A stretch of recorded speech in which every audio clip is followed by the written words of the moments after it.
Okay, let's get into this one. The Russian sleep experiment. Just hearing the name, it kind of gives you the creeps, right? Oh, absolutely. It's one of those internet legends that just sticks with you. Yeah, this idea of a secret Soviet study locking people up, trying to keep them awake for like weeks on end. Yeah. And the stories about what happened are just, Yeah, they really are horrifying. And it taps into that whole secret science, Cold War paranoia thing that the internet loves. Denying sleep completely. What does that even do to someone? exactly. And you've probably seen the pictures floating around. That really distorted face, the noodle man, some call it, or the smiling dog one, Yeah. which is weirdly tied in sometimes. Right, those images are often the hook. They pull you into this really unsettling urban legend. So that's our mission for this deep dive. Yeah.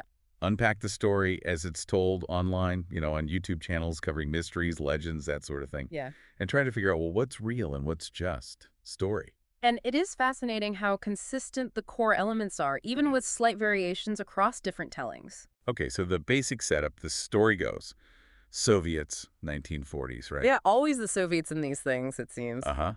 They supposedly took 5 political prisoners, sealed them in a room, Right, like an airtight chamber. and then start pumping in some kind of experimental stimulant gas. The goal, keep them awake for 30 days straight. Although sometimes you hear 15 days, that detail seems to shift a bit. Yeah, it does. But the core idea is the same: forced wakefulness, extreme conditions, And if they managed it, they supposedly got their freedom. which sounds pretty bleak from the get-go.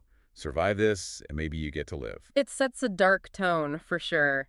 And apparently the first few days were, well, almost normal. They talked to each other, conversations. Yeah, like some weird, twisted social experiment. But then around day 5, things change. Uh-huh. The talking supposedly stops. They start whispering. Paranoia sets in, maybe. And then day 7, total silence. But here's the creepy part. The oxygen monitors? Still showing 5 people breathing in there. Ooh, yeah. That silence is where the story really ramps up the tension. Something's happening, but what? Exactly. And then comes the big reveal, the horror show. At the 15-day mark, or maybe the 30-day mark, depending on the version, Right, when they finally open the chamber. the descriptions are just nightmarish. One prisoner dead, the others horrifically mutilated. And it's supposedly cannibalizing the dead one. Just awful graphic stuff. Yeah, and acting incredibly violent towards the researchers, the soldiers, like they'd become, well, monsters. That's the word used. Superhuman strength, totally feral. That transformation into monsters is key to the legend. That extreme physical and mental breakdown. It's designed to shock. And the little details they add, like they had water, food, even books, but no beds. Which, if you think about it, is weird if the goal is keeping them awake. That's a good point. Why provide comforts like books, but not the one thing that directly challenges the experiment's aim? It feels a bit like narrative dressing. In the gas itself, they call it Nikolaev gas, supposedly pumped through the vents. Giving it a specific, technical-sounding name, even if it's made up like Nikolaev gas, adds this little layer of fake authenticity, makes it seem more like a real documented thing. But yeah, no such gas is actually known. Right. And the horror doesn't stop when they open the door. Apparently the survivors couldn't sleep, even with sedatives. And if they did somehow fall asleep, they died. That's part of the legend. Yeah. And one story bit says one prisoner was killed immediately, just trying to get them out of the chamber. It's just relentlessly grim. So yeah, that's the chilling tale that keeps making the rounds online. But okay, the big question. Is any of it true?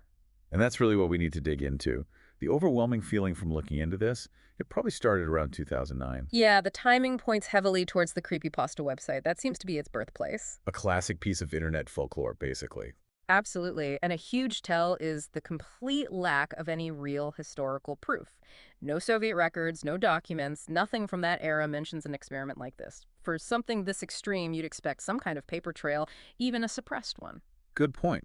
So what about those images? The ones everyone associates with the story.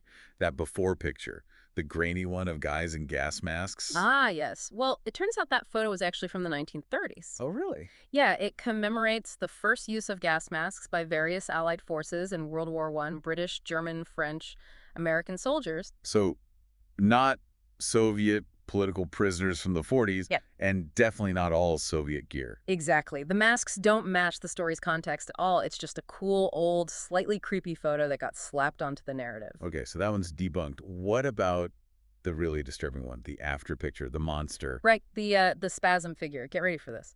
It's a Halloween prop. No way. A Halloween prop. Yep. Made by a company called Morbid Enterprises back in 2005. You could literally buy it. Wow. So not a mutated Soviet experiment subject, just some spooky decoration. That definitely takes the edge off a bit. It really shows how easily images get ripped from their context online and used to make fiction seem real, especially scary images. And it wasn't just still photos. People have claimed there's leaked video footage too, right? From like 2015. Supposedly surveillance footage from the experiment. But nope. What is it then? It's actually clips from a British independent horror movie from 2012 called Entity. Entity. Never heard of it. Yeah, it's about a paranormal investigation team in Siberia, completely unrelated to sleep experiments, Russian or otherwise. So another case of taking something that looks kind of fitting and claiming it's proof. Exactly. A clear pattern emerges. Compelling story pops up. Then people find vaguely related scary images or footage and attach them, making the whole thing seem way more credible than it is. So story likely fiction, images debunked, video debunked, no historical evidence. It really seems like the Russian sleep experiment, as told, just didn't happen. All the evidence points that way. But that doesn't mean the actual science of sleep deprivation isn't serious or hasn't been studied. Right, that's the important distinction. The story might be fake, but messing with sleep is genuinely dangerous. Absolutely. We don't turn into monsters, thankfully, but the real effects are bad enough. So what do we know from actual science? Were there real experiments? Oh, yeah. Going way back, actually, there was a Russian scientist, Marie de Manesine, in 1896. She did studies on dogs. Dogs, what happened? Well, she kept them awake, and sadly, they died after about 96 to 143 hours, so 4 to 6 days, roughly. They showed agitation, health problems. It was clear even then that sleep was vital. Wow, 1896. That's early evidence. What about human cases? The most famous is probably Randy Gardner. You heard of him? Vaguely. He stayed awake for a long time, right? A really long time. Back in the 60s, he went 264 hours without sleep. That's 11 days. And no stimulants. 11 days. What was that like for him? Did he turn into a monster? No monsters. But he definitely had severe effects. Hallucinations, cognitive problems, paranoia, blurred vision. It got pretty bad towards the end. But he recovered. He did. He slept for almost 15 hours afterwards and remarkably seemed to have no lasting significant physical harm. But it clearly showed the profound impact on the brain. Okay. Any other studies? There was one at UCLA in 1968. They kept people awake for about 205 hours, around 8.5 days. Similar results. Pretty much. Lots of errors on cognitive tests. They experienced microsleeps they weren't even aware of, hallucinations again.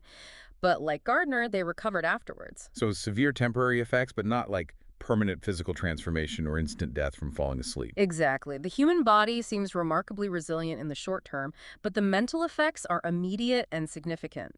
Memory, judgment, attention, they all take a massive hit. And this has real-world implications too, right? Like for interrogations. Oh, definitely. Sleep deprivation has actually been used as a coercive technique. There's research showing it makes people much more likely to give false confessions. Really? How does that work? Well, think about it. Your judgment is impaired, you're exhausted, you're suggestible. There was a study at Michigan State University where they kept volunteers awake overnight. And those sleep-deprived participants were significantly more likely to sign a statement admitting they did something wrong on a computer task, something they absolutely did not do compared to the rested group. Wow. That's actually quite scary. It makes you vulnerable. It really does. It impairs your ability to think critically and resist pressure. Okay, so humans get hallucinations and cognitive issues. Yeah. What about those animal studies? Right. You mentioned the dogs early on.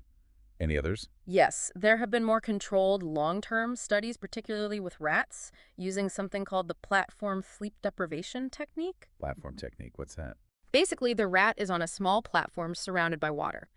If it drifts into deep sleep, its muscles relax, it tips over, hits the water, and wakes up. It forces continuous wakefulness. That sounds intense. And what happens to the rats? It's not good. After about 2 weeks or so, they start showing serious physiological problems.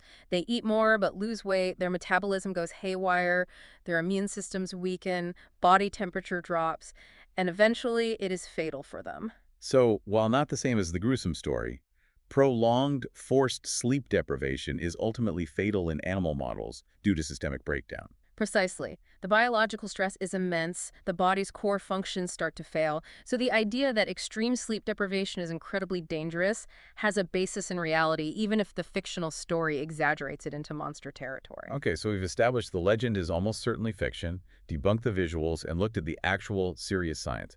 Which brings us back to why. Why is this story, the Russian sleep experiment, so incredibly popular? Why does it stick around? That's a great question. I think it's a mix of things. The Cold War setting, for one, it feeds into that existing narrative of secret, unethical experiments happening behind the Iron Curtain. Right, that built-in suspicion and mystery. Exactly. And then there's the core theme, pushing human limits. How much can someone endure? What happens when a fundamental need like sleep is denied? It's inherently fascinating, even if it's morbid. Yeah, there's a definite fascination with the extreme, the breakdown of body and mind. It's gruesome, but compelling. It taps into primal fears, too. Fear of losing control, fear of what happens when the basic rules of biology are broken, fear of unchecked science. And the story is just well-crafted horror. It builds suspense, delivers graphic shocks. And those fake visuals we talked about, they definitely help us spread online. A scary picture is worth 1,000 words, right? Absolutely. In the digital age, a powerful, disturbing image paired with a chilling story, that's viral gold, even if it's completely untrue. So it's like a perfect storm. Cold War mystique, body horror, scientific ethics questions, and easily shareable, scary visuals. Pretty much sums it up.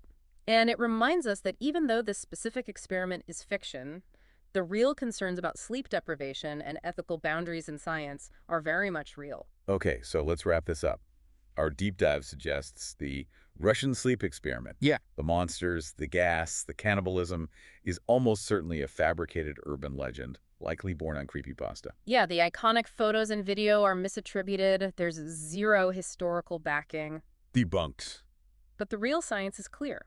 Severe sleep deprivation has serious detrimental effects on cognition and, in extreme cases studied in animals, can cause physiological breakdown and death. So while the story is fiction, it definitely plays on legitimate anxieties about how fragile we can be mentally and physically under extreme stress, and maybe anxieties about what science is capable of for good or ill. Which leaves us with a final thought, maybe something for you, the listener, to chew on. Why are we so drawn to these dark tales?